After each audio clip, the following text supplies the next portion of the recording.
अस्सलाम वालेकुम नाज़रीन, आऊं आहियां मोहम्मद उस्मान मल्ला। सर्वेच न्यूज़ जे सभिनी ॾिसंदड़नि खे भलीकार। बुलेटिन में शामिल कंदासीं हिन वक्त जी हिकु अहम ख़बर। कुछ ॾींहं अॻु कश्मोर में पेश ईंदड़ हिकु अफ़सोसनाक वाक़ियो जंहिंमें 9 साला सधीर मीराणी मथां ज़हनी मरीज़ ज़ुल्फ़कार अली मीराणी सख़्त तशद्दुद करे शदीद ज़ख्मी करे छॾियो हो, जंहिंखे 3 ॾींहनि ताईं सखर ऐं गंबड़ अस्पताल में रखियो वियो, जिते हू ज़ख्मनि जा सूर नसंदे फौत थी वियो हो।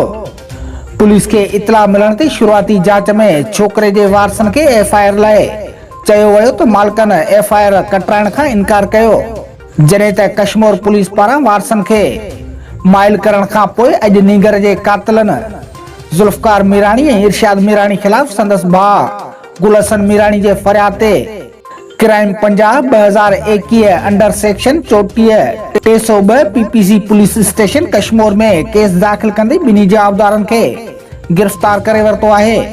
पुलिस मूजिब जल्द कानूनी घुर्जूं पूरियूं करे गिरफ़्तार मुलज़िमनि खे अदालत में पेश कयो वेंदो।